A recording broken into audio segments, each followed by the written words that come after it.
Hello students, good morning.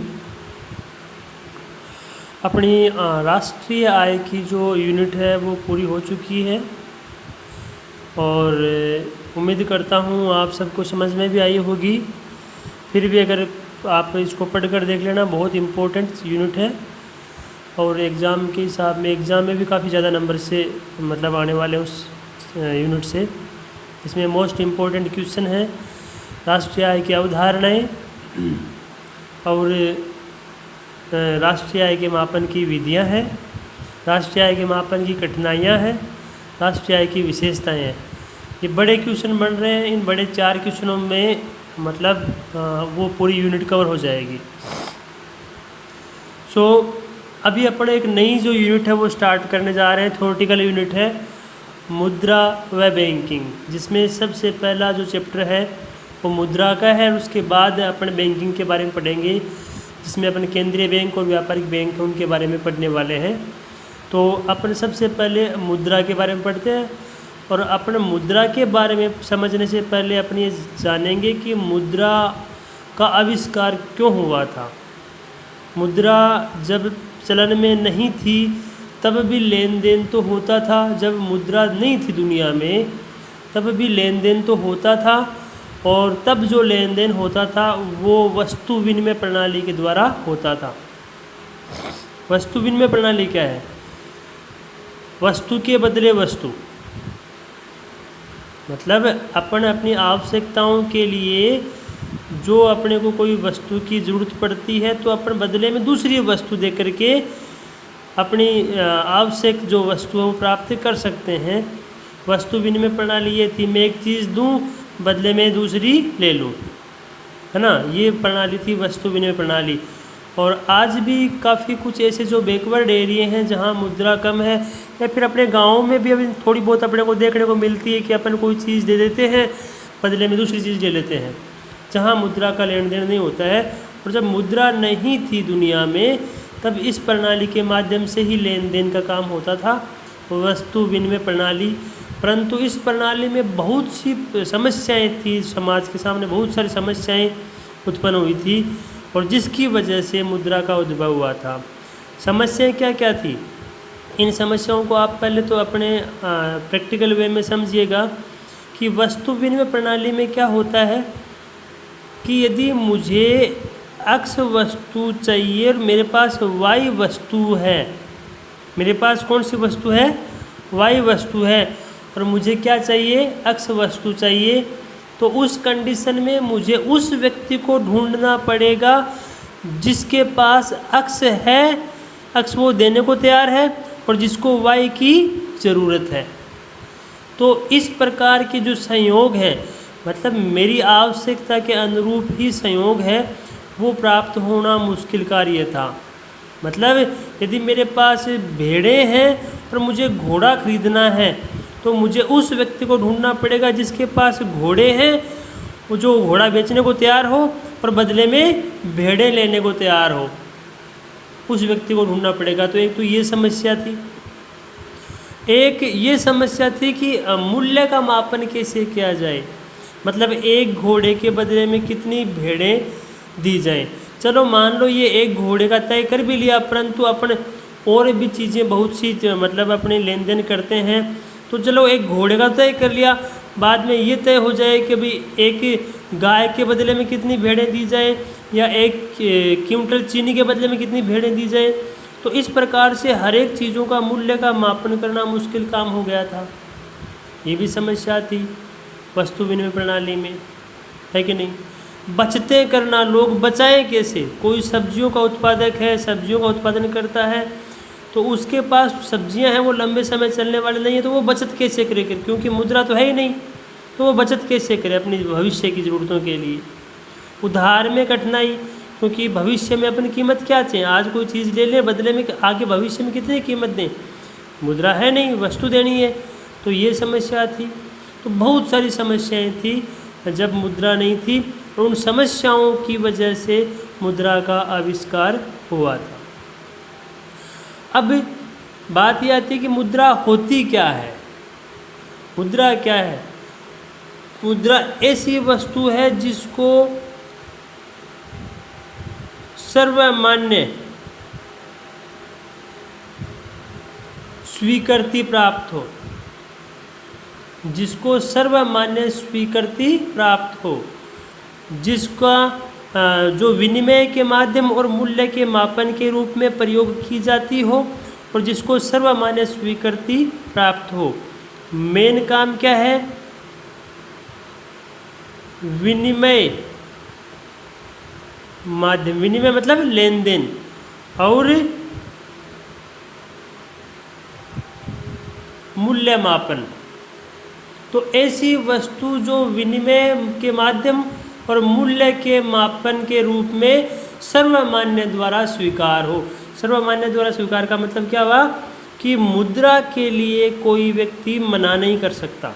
मतलब जैसे भारत में भारतीय मुद्रा है, रुपया है, तो कोई व्यक्ति जो वस्तु बेच रहा है, वस्तुएं या सेवाएं बेच रहा है, यदि अपन उसको भारतीय मुद्रा दें, भारत में भारतीय मुद्रा दें, और अगर वो उसके बदले में वो अगर वस्तु नहीं बेचे तो ये कानूनन अपराध है। एक तरीके से ये कानूनन अपराध है, बशर्ते अगर वो व्यक्ति दुकानदार हो, मतलब बेच रहा हो।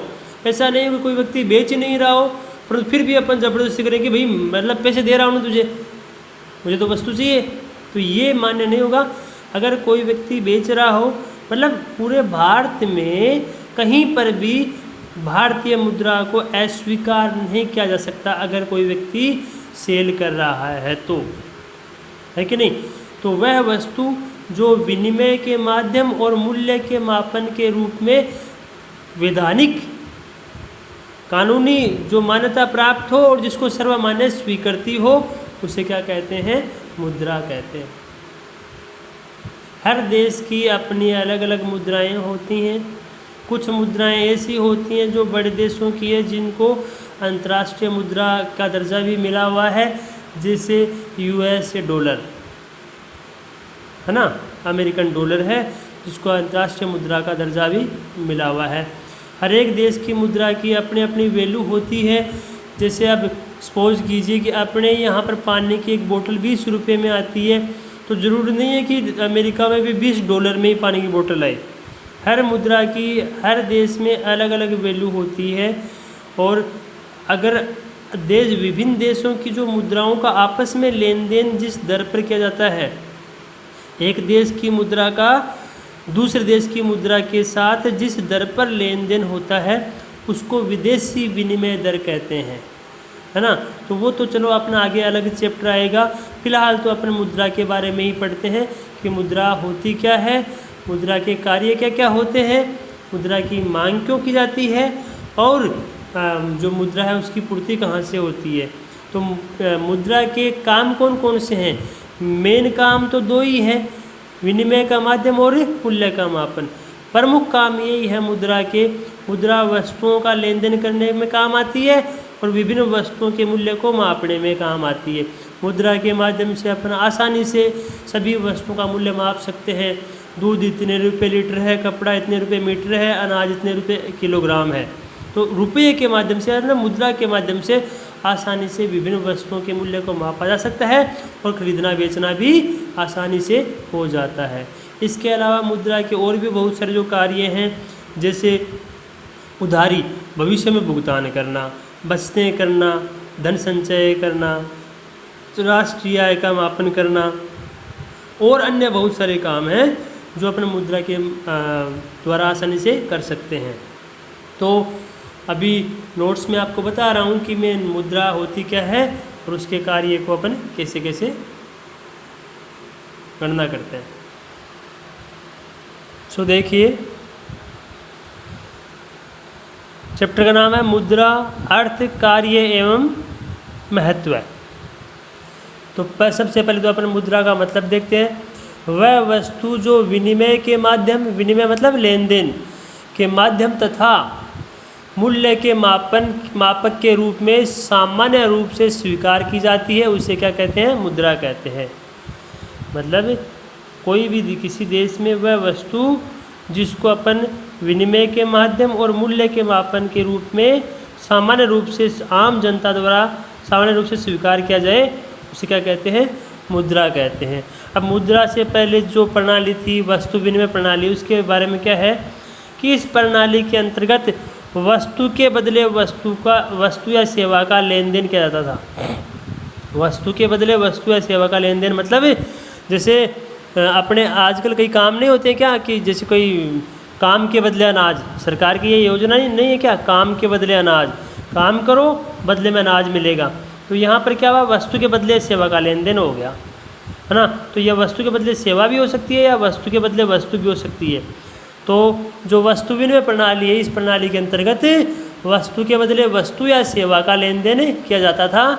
प्राचीन समय में जब केवल प्राथमिक व्यवसाय चलन में था तब वस्तु विनिमय प्रणाली प्रचलित थी। प्राथमिक व्यवसाय मतलब आज की तरह जो उद्योग धंधे हैं, जो सेवाएं हैं ना, बहुत सारी जो ये बड़ी बड़ी मतलब सर्विस चलती हैं, तो ये सेवाएं उस समय नहीं थी। प्राथमिक क्षेत्र मतलब कृषि है, पशुपालन है, मछली पालन है, वनस्पतियां हैं, खनिज पदार्थ वगैरह, यही काम चालू थे जब प्राचीन काल में, तब वस्तु विनिमय चलन में थी। इस प्रणाली में वस्तु विनिमय प्रणाली अपन एक क्वेश्चन बनता है कि मुद्रा का उद्भव के कारण लिखिए। मुद्रा क्यों उत्पन्न हुई, मुद्रा का आविष्कार क्यों हुआ, तो इसका कारण क्या है, वस्तु विनिमय प्रणाली की कठिनाइयाँ। वस्तु विनिमय प्रणाली में जो कठिनाइयाँ आ रही थी उनकी वजह से मुद्रा का आविष्कार हुआ था। क्या क्या कठिनाइयाँ हुई थी, सबसे पहले तो है दोहरे संयोग का अभाव। गिनी चुनी अपन 4-5 कठिनाई देखेंगे। तो दोहरे संयोग का अभाव, तो मैंने अभी आपको बताया था कि अगर मैं भेड़ रखता हूँ और मुझे घोड़ा खरीदना है तो मुझे उस व्यक्ति को ढूंढना पड़ेगा जो घोड़ा बेच रहा हो और भेड़ खरीद रहा हो। तो ये दोहरा संयोग मतलब वस्तु विनिमय प्रणाली के अंतर्गत दो व्यक्तियों का परस्पर उपयोगी वस्तुओं का लेन देन करने को तैयार होना आवश्यक था। ऐसा संयोग सदैव मिलना कठिन होता है। इसका मतलब समझे आप। अभी मैंने आपको जो एग्जाम्पल दिया था कि यदि मैं भेड़ बेच रहा हूँ और घोड़ा खरीदना है तो ऐसे व्यक्ति का मिलना मुश्किल है जो भेड़ खरीद रहा हो और घोड़ा बेच रहा हो, है कि नहीं। इस प्रकार से जो अपनी परस्पर जो ज़रूरत की आवश्यकताओं वाला व्यक्ति मिलना क्या मुश्किल काम था। तो ये थी दोहरे संयोग की कठिनाई। दूसरी कठिनाई थी मूल्य मापन में कठिनाई। तो मूल्य मापन का मतलब एक घोड़े के बदले कितनी भेड़ें दी जाए, चीनी के बदले कितनी भेड़ें दी जाए, है कि नहीं, कपड़े के बदले कितनी भेड़ें दी जाए। जब अगर मेरे पास भेड़ें ही हैं तो मैं भेड़ों के हिसाब से काउंटिंग करूँगा, किसी के पास सब्जियां हैं तो सब्जियों के हिसाब से काउंटिंग करेगा। करने का मतलब क्या है कि विभिन्न वस्तुओं का मूल्य कैसे मापा जाए, ये भी कठिनाई थी क्योंकि मुद्रा तो थी नहीं। तो इस प्रणाली में विभिन्न प्रकार की वस्तुओं का मूल्य मापना कठिन काम था। यह प्रणाली केवल आपसी समझ और विश्वास पर आधारित थी। भाई आपस की समझ और भरोसे पर आधारित थी, बाकी मूल्य मापने का कोई फिक्स इसमें कोई मतलब माप नहीं था। भावी बचतें करना मुश्किल। इस प्रणाली में जिन वस्तुओं का लेन देन होता था उनका दीर्घ काल तक लंबे समय तक संचय करना असंभव था। उदाहरण के लिए सब्जी, दूध। तो कोई व्यक्ति अगर सब्जी और या दूध का उत्पादक है तो वो अपनी बचतें कैसे करें, दीर्घ काल तक अपने धन को कैसे संचित रखे, ये भी समस्या थी वस्तु विनिमय प्रणाली में। एक समस्या थी अविभाज्य वस्तुओं के विनिमय में कठिनाई। अविभाज्य मतलब कुछ वस्तुएं तो ऐसी होती हैं जिनको अपन टुकड़ों में बांट सकते हैं और कुछ वस्तुएं ऐसी होती हैं जिनको अपन टुकड़ों में नहीं बांट सकते। तो जो नहीं बांट सकते वो होती हैं अविभाज्य। जैसे सपोज कीजिए कि मेरे पास अगर घोड़े हैं और मुझे सब्जी खरीदनी है तो मैं अब घोड़े के बदले सब्जी कैसे खरीदूं, मुझे थोड़ी सी सब्जी खरीदनी है कि नहीं। तो एक घोड़ा भी मतलब बहुत ज़्यादा हो जाएगा थोड़ी सी सब्जी के लिए। तो यहाँ पर यह है कि अविभाज्य जिन वस्तुओं के विभाजन करना मतलब मुश्किल है, असंभव होता है, उनका लेन देन कैसे किया जाए। मुझे घोड़ा खरीदना है या फिर सपोज कीजिए कि मेरे पास घोड़े हैं और मुझे बकरी खरीदनी है, एक बकरी खरीदनी है। तो अब यानी एक घोड़ा का मतलब होता है 10 बकरियां। सपोज कीजिए कि एक घोड़ा मतलब 10 बकरियां और मुझे एक बकरी खरीदनी है, और जबकि अब एक बकरी के बदले में कितने घोड़े दूँ मैं। तो कहने मतलब क्या हुआ, जो वस्तुएं अविभाज्य हैं उनका लेन देन है वो भी बहुत कठिन काम था वस्तु विनिमय प्रणाली में। इस प्रणाली में विभाज्य वस्तु का लेन देन है वो तो आसान था, परंतु अविभाज्य वस्तुएं हैं उनका विनिमय बहुत ही कठिन कार्य था। उधार में कठिनाई। इस प्रणाली में उधार के अंतर्गत भावी कीमत का पता लगाना कठिन कार्य था। मतलब आज अगर मैं कोई चीज़ उधार में ले रहा हूँ तो भविष्य में उसका कितना भुगतान करूँगा, ये कठिन कार्य था क्योंकि मुद्रा नहीं थी। तो ये कठिनाइयाँ थी, इन सब की वजह से मुद्रा का आविष्कार हुआ था। मुद्रा की परिभाषा आपको बता दी है कि वह वस्तु जो विनिमय के माध्यम और मूल्य के मापक के रूप में सामान्य रूप से स्वीकार की जाती है, उसे मुद्रा कहते हैं। हालांकि मुद्रा के अलग अलग जो अर्थशास्त्री हैं उन्होंने परिभाषाएं दे रखी हैं, कईयों ने बहुत ही सिंपल परिभाषा भी दे रखी है। मुद्रा वह है जो मुद्रा का कार्य करे। मुद्रा वह है जो मुद्रा का कार्य करे, मतलब जो लेन देन का काम करे, जो कीमतें मापने का काम करे, वो क्या है, मुद्रा है। ठीक है। अब क्वेश्चन आता है मुद्रा के कार्य कौन कौन से हैं, मुद्रा क्या काम आती है। ठीक है। तो सबसे इन जो मुद्रा के कार्य है उनको अपन कई भागों में बांटते हैं। मुद्रा के कार्यों को अपन कई भागों में बांटते हैं। तो जो सबसे पहला जो भाग है वो है प्राथमिक कार्य, मतलब मुख्य प्रमुख कार्य कौन कौन से हैं मुद्रा के। प्रमुख कार्य अभी आपको बताए थे, दो ही कार्य हैं, विनिमय का माध्यम और मूल्य का मापन। विनिमय का मतलब लेन देन, मुद्रा के माध्यम से अपना आसानी से वस्तुओं का लेन देन कर सकते हैं। मुद्रा में सर्वग्राह्यता विद्यमान होती है। सर्वग्राह्यता का मतलब सभी उसे स्वीकार करते हैं, इस प्रकार की जो गुण है वो मुद्रा में विद्यमान होता है। सब मुद्रा को पाने के लिए तैयार रहते हैं, जिसकी वजह से मुद्रा के माध्यम से विभिन्न वस्तुओं का आसानी से लेन देन हो सकता है। विनिमय मुद्रा के माध्यम से आसानी से हो जाता है, क्योंकि सर्वग्राह्यता मतलब उसे सभी स्वीकार करते हैं। मूल्य का मापन, मुद्रा लेखे की इकाई होती है। लेखे का मतलब हिसाब। अपना आज कोई भी हिसाब किताब करते हैं तो मुद्रा के माध्यम से आसानी से कर सकते हैं। तो मुद्रा हिसाब की इकाई होती है, जिसके माध्यम से विभिन्न वस्तुओं व सेवाओं के मूल्य को आसानी से मापा जा सकता है। मतलब कौन सा काम कितने रुपए का हुआ, कौन सी वस्तु कितने रुपए की हुई, तो अपन मुद्रा के माध्यम से वस्तुओं के और सेवाओं के मूल्य को आसानी से माप सकते हैं। अगला कार्य है, ये दो तो है प्राथमिक कार्य मतलब मुख्य कार्य। अब आपको ये ध्यान रखना पड़ेगा, किसी पूछा गया मुद्रा के प्राथमिक कार्य लिखो, तो प्राथमिक कार्य में ये दो ही हैं, है कि नहीं।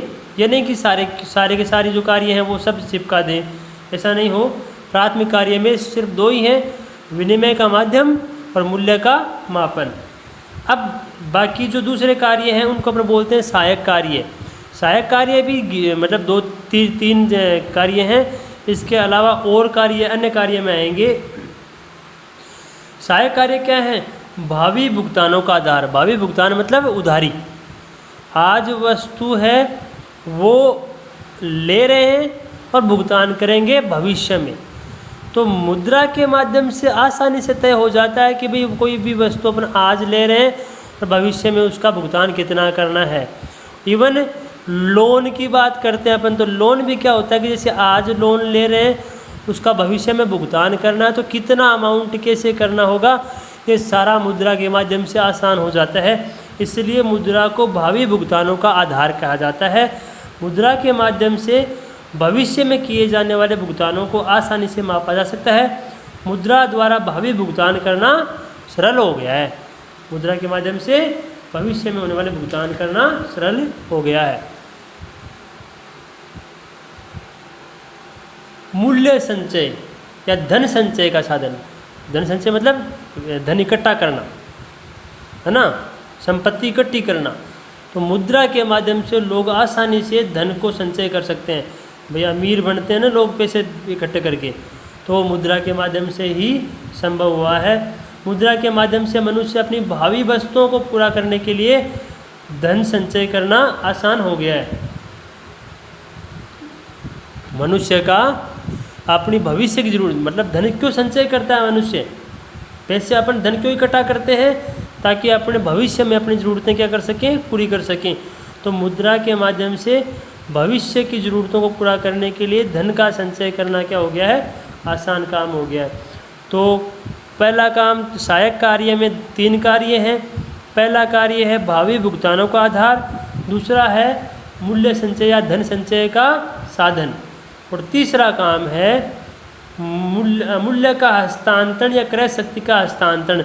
मतलब मुद्रा के माध्यम से अपन धन को कहीं पर भी आसानी से एक जगह से दूसरी जगह पर ले जा सकते हैं, भेज सकते हैं, कोई समस्या नहीं होती है। वस्तु विनिमय प्रणाली में ये समस्या थी कि जैसे मेरे पास अगर ज़मीनें हैं और मुझे ये जगह छोड़ कर कहीं और जाना है, तो फिर मैं अपनी ज़मीनों को साथ में कैसे लेकर जाऊँ। मुद्रा के माध्यम से ये चीज़ पॉसिबल हो गई है।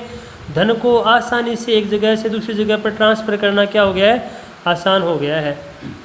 मुझे कहीं जाना है यहाँ ये छोड़ करके, तो यहाँ की सारी संपत्ति को मैं बेच करके उसे मुद्रा में बदल करके आसानी से दूसरी जगह पर शिफ्ट हो सकता हूँ साथ में मुद्रा लेकर के। तो मुद्रा को एक जगह एक स्थान से दूसरे स्थान पर हस्तांतरित करना आसान काम होता है। मुद्रा के रूप में क्रय शक्ति को यानी पैसे को, धन को एक स्थान से दूसरे स्थान पर एक व्यक्ति से दूसरे व्यक्ति को आसानी से हस्तांतरित किया जा सकता है। ये मुद्रा कार्य हो गया। तो ये 3 कार्य हैं, इनको अपन बोलते हैं सहायक कार्य। यदि सहायक कार्य पूछे जाएं तो अपन प्राप्त वो विनिमय का माध्यम या मूल्य का मापन नहीं लिखेंगे, ये 3 कार्य लिखने हैं अपने को सहायक कार्य के रूप में। हाँ, अगर सहायक कार्य भी नहीं बोले, प्राथमिक कार्य भी नहीं बोले, ऐसा क्वेश्चन आ जाए मुद्रा के कार्य लिखो, तब फिर बाद में अपने को वो जो क्वेश्चन बड़ा है, क्वेश्चन पर डिपेंड करता है। अगर क्वेश्चन बड़ा है, ज़्यादा मार्क्स का है, तो अपने को सारे कार्य ही नोट करने पड़ेंगे। और छोटा क्वेश्चन है तो वो शुरुआत वाले जो 2 कार्य हैं, विनिमय के माध्यम और मूल्य का मापन, वो नोट करने हैं। ये हो गए। अब अन्य कार्य जिनको अपन आकस्मिक कार्य भी बोलते हैं, अन्य कार्य में वो क्या है, फर्स्ट है साख का आधार। साख का मतलब होता है ऋण, लोन देते हैं ना, लोन, उसको अपन क्या बोलते हैं, साख बोलते हैं। तो मुद्रा के माध्यम से ऋण देना बैंकों का जो काम है, जो वित्तीय संस्थाएं हैं उनके द्वारा ऋण देना, ये सारे काम मुद्रा के माध्यम से क्या हो गए, आसान हो गए हैं। लोग अपनी जो जमाएं हैं, अपने पास जो पैसे बचते हैं उसको बैंकों में जमा करवा सकते हैं और ज़रूरत पड़ने पर बैंकों से ऋण भी ले सकते हैं। ये सब काम किसके माध्यम से हुआ, पॉसिबल हुआ है, मुद्रा के माध्यम से। यदि पैसा नहीं है, मुद्रा नहीं है, तो बैंकों का कोई काम नहीं है। देखो आप देखो बैंकों का रोल क्या अपनी ज़िंदगी में। तो अगर मुद्रा नहीं है तो बैंकों का कोई काम नहीं है। तो बैंकों का काम क्या है, मुद्रा का लेन देन करना। ये साख बोलते हैं इसको, साख मतलब ऋण, है ना। तो साख का आधार एक काम ये हो गया। दूसरा काम है राष्ट्रीय आय का मापन है वितरण। एक देश की राष्ट्रीय आय का मापन उस देश की मुद्रा में ही किया जाता है। ध्यान रहे, किसी देश की राष्ट्रीय आय का मापन उस देश की मुद्रा में ही किया जाता है और मुद्रा के माध्यम से ही राष्ट्रीय आय को समाज में या जो समाज के विभिन्न वर्ग हैं, क्षेत्र हैं, उनमें वितरित किया जा सकता है। सरकार जो आय का वितरण करती है वो मुद्रा के माध्यम से ही संभव होता है। तो मुद्रा के माध्यम से देश में विभिन्न प्रकार के उत्पादन जो होता है उसको माप करके राष्ट्रीय आय की गणना की जाती है तथा कुल उत्पादन का समाज के विभिन्न वर्गों में वितरण मुद्रा द्वारा ही संभव होता है।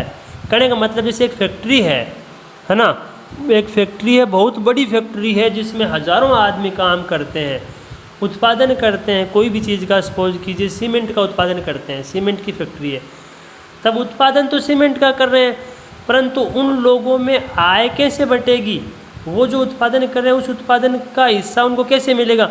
ये तो है नहीं कि भाई मैं सीमेंट की फैक्ट्री में काम करता हूँ तो सीमेंट अपने घर ले जाऊँगा, मुझे कीमत मिलेगी सीमेंट के रूप में, सीमेंट घर ले जाऊँगा, मैं करूँगा क्या इतने सीमेंट का, है कि नहीं। तो कीमत किस रूप में मिलेगी, मुद्रा के माध्यम से ही। जो उत्पादन होता है, उत्पादन करने वाले साधनों को मुद्रा के माध्यम से ही आय का बंटवारा होता है। इस प्रकार से जो देश की राष्ट्रीय आय और उसका जो वितरण है वो मुद्रा का, राष्ट्रीय आय का मापन और वितरण है वो मुद्रा के माध्यम से आसानी से हो सकता है। संपत्ति की तरलता। तरलता का मतलब क्या होता है? द्रव्य। तरलता या द्रव्य। द्रव्य मतलब जिसको आसानी से दूसरी वस्तु या सेवा में बदला जा सके। मेरे पास कितने खेत क्यों न पड़े हो, परंतु यदि मुझे खाना खाना है किसी होटल में, तो मैं ये थोड़ी है कि भाई चलो मेरा खेत है ले लो और मुझे खाना खिला दो, ऐसा थोड़ी होता है। ऐसा नहीं होता है। मुद्रा है उसको अपन आसानी से दूसरी वस्तुओं में बदल सकते हैं। अर्थात मुद्रा है उसमें तरलता पाई जाती है। मुद्रा संपत्ति का, धन का तरलतम रूप होता है जिसको अपन आसानी से दूसरी वस्तुओं में बदल सकते हैं। इवन अपन जब बोलते हैं ना बिजनेस करते हैं, तो बिजनेस में भी सबसे पहले क्या चाहिए होती है? मुद्रा, संपत्ति चाहिए होती है। अपन बिजनेस में लगाते हैं पूंजी, तो वो उस पूंजी का भी जो तरलतम रूप होती है, द्रव्य रूप होती है, वो मुद्रा होती है। तो किन्स नाम के जो अर्थशास्त्री हैं उनके अनुसार मुद्रा संपत्ति का तरलतम रूप होती है जिसे आसानी से दूसरी वस्तुओं में बदला जा सकता है। ठीक है। चौथा काम है, ये जो आकस्मिक कार्य है वो है निवेश में वृद्धि। मुद्रा के द्वारा जो लोग हैं वो वस्तुओं में वृद्धि करते हैं, और वस्तुओं में वृद्धि करके जो वस्तुएं क्या काम आती है? अर्थव्यवस्था में भविष्य के उत्पादन के लिए निवेश जो करना है वो आसान हो जाता है। निवेश है उसको बढ़ाना पॉसिबल हो सकता है। लोग मुद्रा के माध्यम से बचत करते हैं और वस्तुओं का प्रयोग है वो निवेश के रूप में किया जा सकता है। इसलिए तो एक अर्थव्यवस्था में अगर निवेश बढ़ाने हैं तो मुद्रा उसमें क्या है? सहायक होती है। ठीक है। तो मैं आज तो आपको ये इतना मैटर वैसे काफ़ी हो गया है। थ्योरेटिकल चैप्टर है, याद करने वाला है, बहुत इजी चैप्टर है, वैसे कोई टफ चैप्टर नहीं है। तो काफ़ी हो गया है। कॉपी लगा रहा हूँ साथ में इसकी जो नोट्स हैं उनकी, तो आप उसको नोट भी कर लेना। और आज अपन इतना ही करते हैं। मुद्रा के कार्य हैं वो पूरे हो चुके हैं। कल अपन मुद्रा की मांग और पूर्ति है वो सब पढ़ेंगे अपन। ठीक है।